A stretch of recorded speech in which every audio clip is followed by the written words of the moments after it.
Hi guys, Arthur here from Homeowner DIY. In this video, I'm going to be doing the chimney flashing portion of my roof job. Now this is the one part of the roof that I wasn't sure how I was going to do this, so it was going to be something of cross that bridge when you get to it. But I've taken a look at this, I figured out how I want to do this, and I'm going to show you my method to do this. Once again, this is my method. You can do it however you want. I think ultimately just use common sense and you should be okay. Well, with that in mind, we'll look at our setup. This is the existing chimney flashing. So the chimney is probably 80% to this side here, and this is the side I'm going to do first. So I'm going to leave this on. I'll rip off the bottom portion first. I got to get this side done before I can rip off the other side. It's probably going to rain at some point before I get all the way up to the top with the shingles, but I'll remove this here. I need to still put plywood down. So I'm going to carefully take this stuff apart, leave what I can, and then go ahead and get everything ready to go until I'm finished on the other side. Remember, your single biggest challenge when doing a roof is going to be the weather. Alright, this is the materials list, at least for now. So I have an angle flashing. So this is 5x4 step flashing. This is 4x3. Geocel 4500, and then 1.25" roofing nails. Once this flashing has been installed, I'm going to figure out what I'm going to do for my counter flashing. But guys, this is for now the material list for this job. So what we'll do now is the tools list. Alright, this is the tools list for this job. So I'm not going to use the nail gun and the compressor because it's not worth the time to set up. But I have a 10-foot ladder in the back. I have my hand tools. So measuring tape, hammer, nail bar, anything else I might need. A blower for safety equipment, respirator, earplugs, safety glasses, my cordless kit. So I will probably just need the grinder with a diamond tip blade, chalk line, and then a silicone gun. Guys, this is the tools list for the flashing portion of this job. So let's get started. Alright, I'm going to show my method for this side over here. I already did the bottom side. This side is, this flashing here is a lot higher up, so it's easier to show.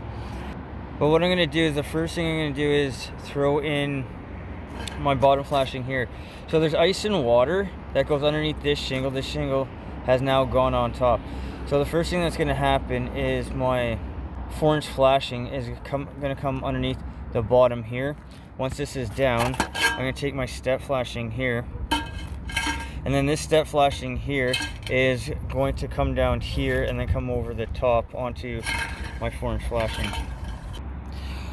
Right, for my bottom flashing here, I want this to be roughly flush with this. So I've made a line here, and what I'm going to do is I'm going to cut this here, and then bend this part back around the chimney over here, and then this will be hammered down. So I slid this as high up as it's going to go, so it's tight in the corner. Now this can get banged over.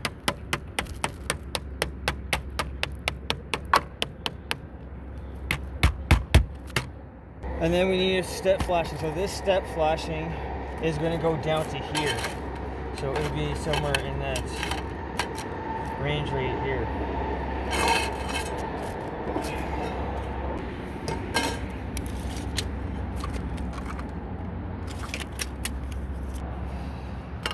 Alright, so for step flashing, this step flashing needs to go down to the common bond down here, and then you see how much overlap we have, so that's perfectly fine. And now it needs to be bent over.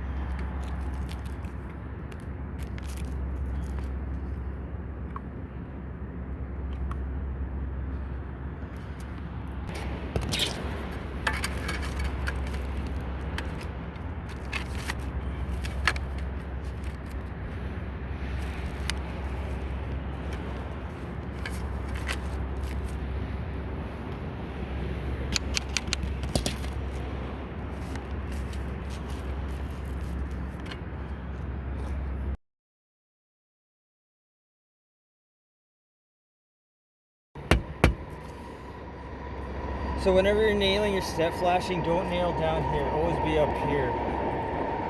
So any water coming on won't carry over and hit your nail.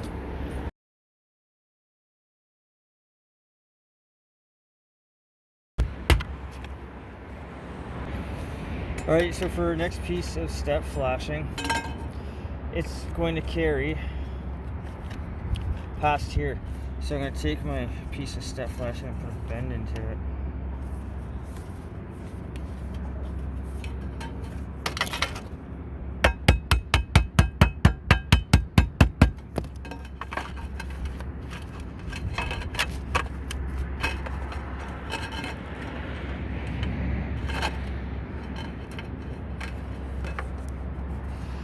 So we want the end here just be slightly past here. Alright, so with my flashing here, what I'm going to do is I'm going to cut this line here, and then I'm going to bend this side over. That way it'll go over, and then it's going to be also covered on the back side.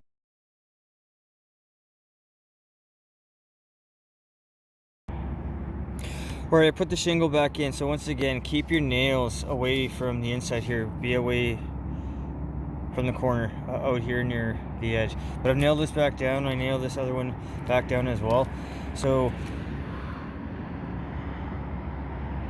the counter flashing will go up here. It'll come down and then it'll rest on top, and then the ridge vent and all that will go in. So one other thing is I put sealant up the seam here because there is a hole at the bottom. So if anything does get there, at least there's sealant to block it.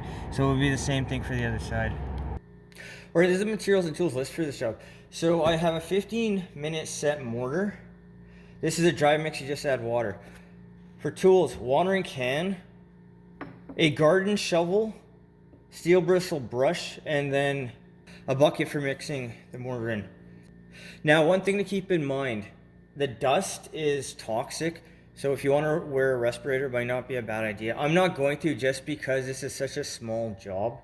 But beware that the dust is toxic and avoid breathing it in. But with that in mind, let's remortar this joint. Okay, after a lot of thinking, I've decided I'm going to cut this down about halfway.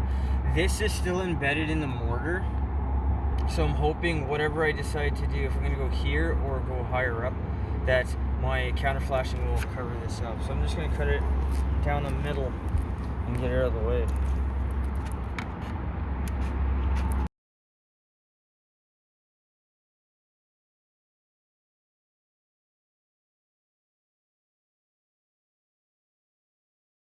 Alright, with that out of the way, I've already done this, but tap it down and then tap it so the flashing is going to be tight. The next thing will be to get water into here. This needs to be damp, similar to concrete, for your new mortar to stick. Now, since this is so big, I can just use my watering can.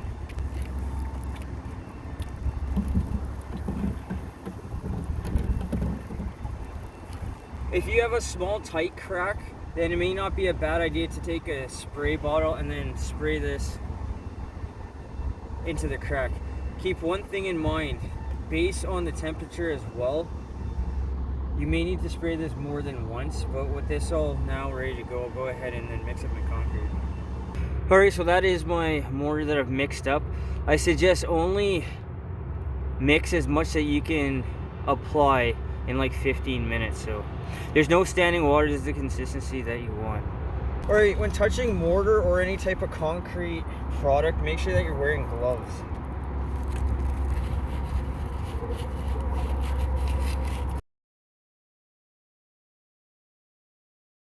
And then with a flathead screwdriver, I'm going to push it in tight to make sure that I fill up the space.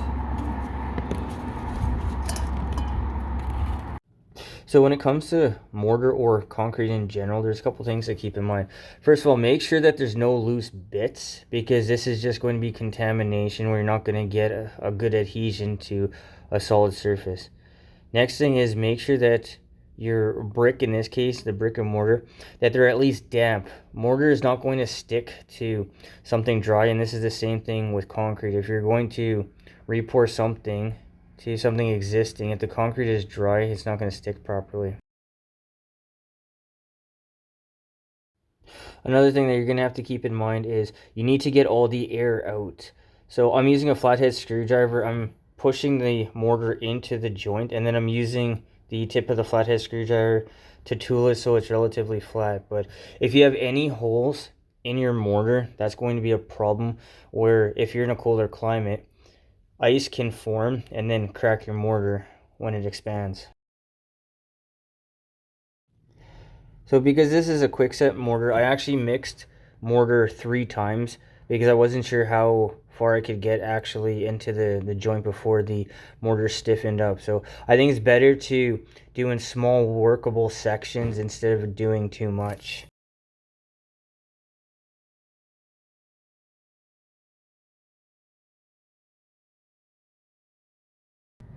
Alright, this is my counter flashing. So this is 4 inches by 1 inch. I would have liked something a little bit longer, but I'll make this work. Okay, I'm gonna go ahead and snap a line all the way across.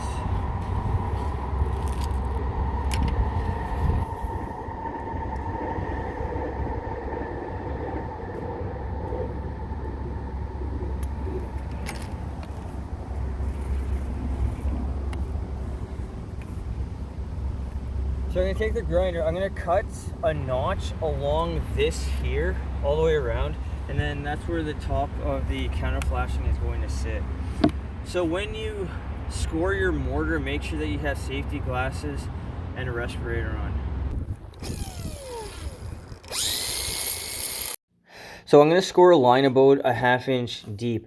Now this is gonna be based on your flashing as well, your counter flashing.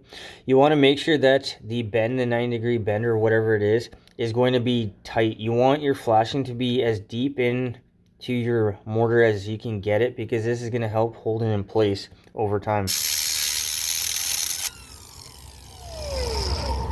taking a piece of counter flashing, and then I checked the groove cut all the way down. I've gone all the way through. So it may take you a few passes to get down to the depth that you want. But with that all done, all of this dust can now be blown out. And also make sure that you blow out the notch you just cut.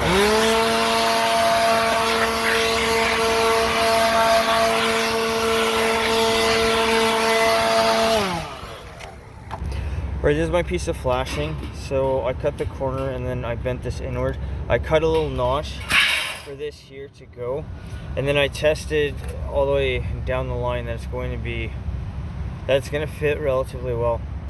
So what I'm going to do now is I'm going to put dabs of Geocel here, or I guess more accurately on the bottom of this here, and then I'm going to push it on into place. I'm not going to have any fasteners going in through this here into the brick, so I'll put Geocel in between the two. And then I'm going to show you the way that I'm going to create some static pressure to make a tight fit.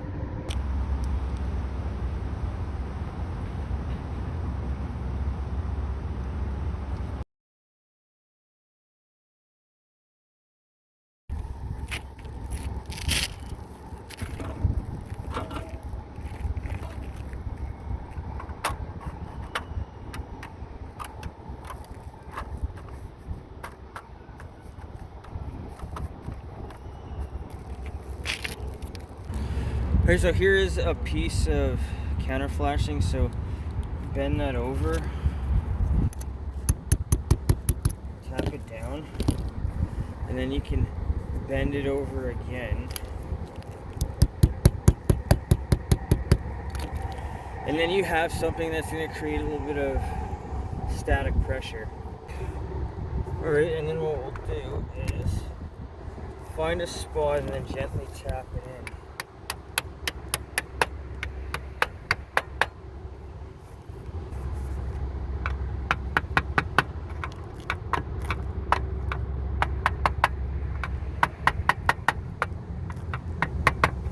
And then put in as many as you want, but the idea is we're just trying to keep a nice tight fit, because there's going to be no mechanical fasteners for this counter flashing into anything else.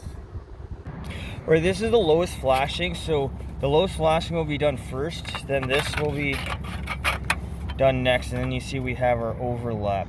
So always start from the lowest and then work your way upwards.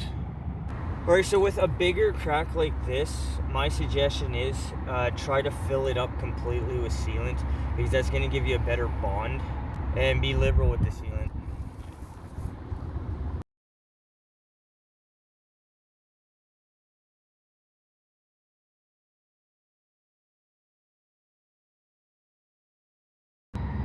Alright, so this is the finished product.